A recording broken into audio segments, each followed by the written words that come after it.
দলীয় প্রতীকে স্থানীয় সরকার নির্বাচন হবে কি না তা 12ই মার্চ জাতীয় সংসদের প্রথম অধিবেশনে সিদ্ধান্ত হবে, এমনটা জানালেন স্থানীয় সরকার মন্ত্রী।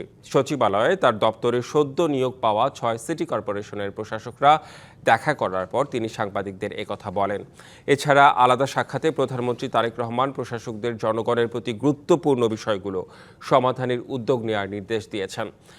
জোর দেন মশক নিধন, বনায়ন ও পরিচ্ছন্ন সিটি করার ওপর। বিএনপি সরকার ক্ষমতা গ্রহণের 5 দিনের মাথায় 22 ফেব্রুয়ারি রাতে 6 সিটি কর্পোরেশনের প্রশাসক নিয়োগ দেয়। ঢাকার 2টি সহ গাজীপুর, নারায়ণগঞ্জ, খুলনা ও সিলেটে নিয়োগ পাওয়া প্রশাসকরা মঙ্গলবার সচিবালয়ে দেখা করেন প্রধানমন্ত্রী তারেক রহমানের সঙ্গে। জনগণের জরুরি বিষয়গুলোকে প্রাধান্য দিতে নির্দেশ দেন তিনি। এর আগে স্থানীয় সরকার মন্ত্রী ও প্রতিমন্ত্রীর সাথে দেখা করেন প্রশাসকরা। রাজনীতির সাথে সম্পৃক্ত থাকায় মানুষের কাছাকাছি থেকে দায়িত্ব পালনের সুযোগ পাবেন বলে আশা তাদের।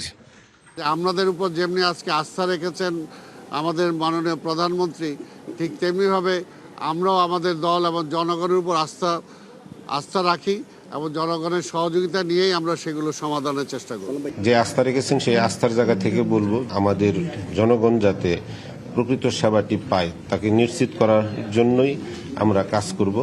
মশা নিধন, যানজট নিরসন, রাস্তাঘাট মেরামত সহ ও জনদুর্ভোগ এড়াতে কাজ করার অঙ্গীকার করেন তারা।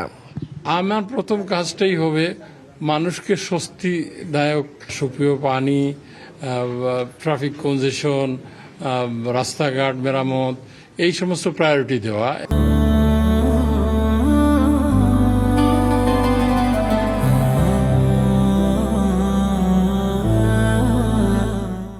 যে ধরনের চেয়ারে, এত গুরুত্বপূর্ণ চেয়ারে রাজনৈতিক ব্যক্তি যারা দীর্ঘদিন রাজনীতি করে আসছেন এবং রাজনীতির মাঠে ছিলেন, তাদেরই দায়িত্ব পালন করা উচিত। স্থানীয় সরকার মন্ত্রী সাংবাদিকদের বলেন, স্থানীয় সরকার নির্বাচনে দলীয় প্রতীক থাকবে কিনা সে সিদ্ধান্ত হবে সংসদে। এই যে দলীয় প্রতীকই হবে নাকি আপনার দলীয় প্রতীক হবে না, it will be decided in the parliament. সেই কারণেই আমরা রাজনৈতিক ব্যক্তিদের এই প্রশাসক হিসেবে নিয়োগ প্রদান করছি। এদিকে ঢাকায় নিযুক্ত চীনা রাষ্ট্রদূত ইয়াও ওয়েন এলজিআরডি মন্ত্রীর সঙ্গে তাঁর কার্যালয়ে দেখা করেন। পরে মির্জা ফখরুল গণমাধ্যমকে জানান, তিস্তা সহ বিভিন্ন প্রকল্পে চীনের আগ্রহ আছে, তবে এসব বিষয়ে সিদ্ধান্ত নিতে সময় প্রয়োজন।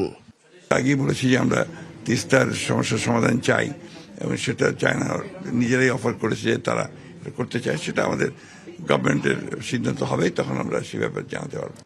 চীনা প্রেসিডেন্টের আমন্ত্রণে প্রধানমন্ত্রী তারেক রহমান সফরের সময়সূচি এখনও প্রাথমিক পর্যায়ে রয়েছে বলেও জানান মন্ত্রী। Vijayan Kumar Das, DBC news, Dhaka.